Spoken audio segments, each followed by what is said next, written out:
Just lucky, I guess. What about that woman you'd been dating? Allison or something? Nina sighed. That didn't work out. We broke up right after our girls' trip last year. Jones came up beside her and took her other arm. I think we need to set you up with someone wild and fun, like my Ingrid. Why don't we go to a bar after dinner?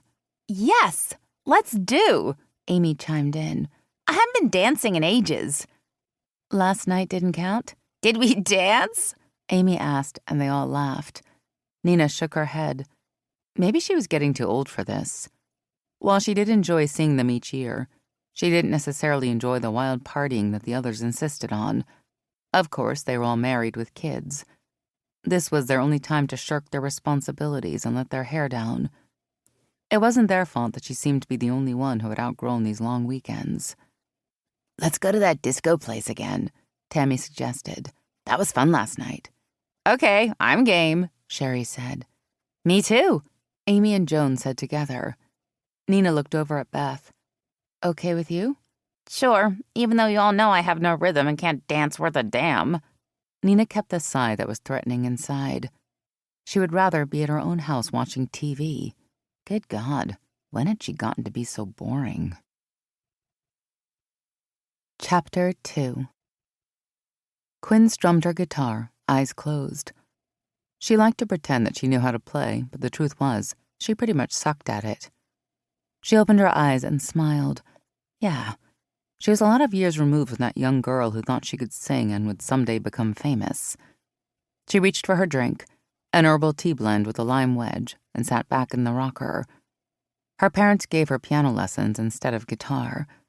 Her piano teacher had been a big fan of the classics. To say she had not excelled was an understatement. After she begged her mother repeatedly to stop the lessons, her wish was granted 3 years later when her teacher, an old grump of a woman, finally retired. She laid the guitar flat on her thighs and leaned her head back, resting against the back of the rocker. She could hear the surf. There was no moon, the clouds having obscured it earlier.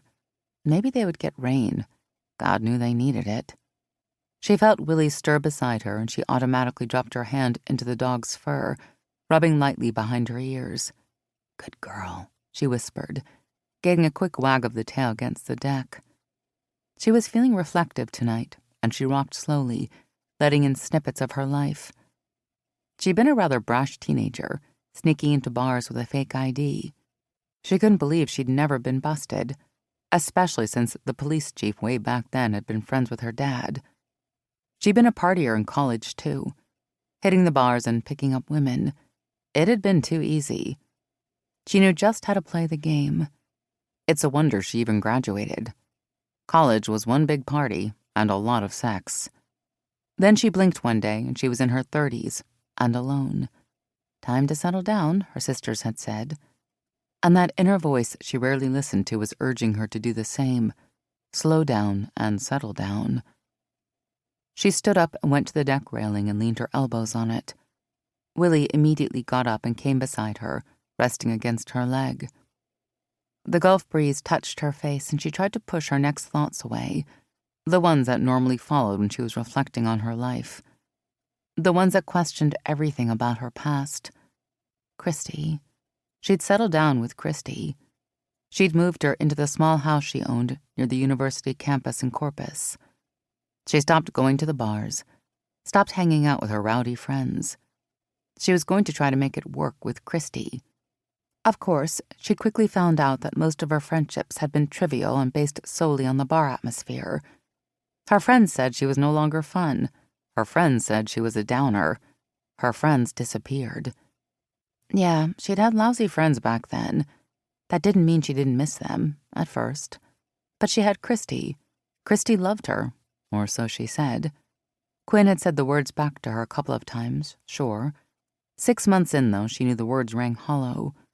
She stuck it out for another 5 months, then realized she was making them both miserable. She called things off one night at dinner and suffered through Christy's tears while she packed some of her clothes. A week later, she came by with some friends to collect the rest of her things. Quinn hadn't known what to say to her, so she'd faded to the background as they packed. Christy left without a single word to her, and Quinn hadn't heard from her since.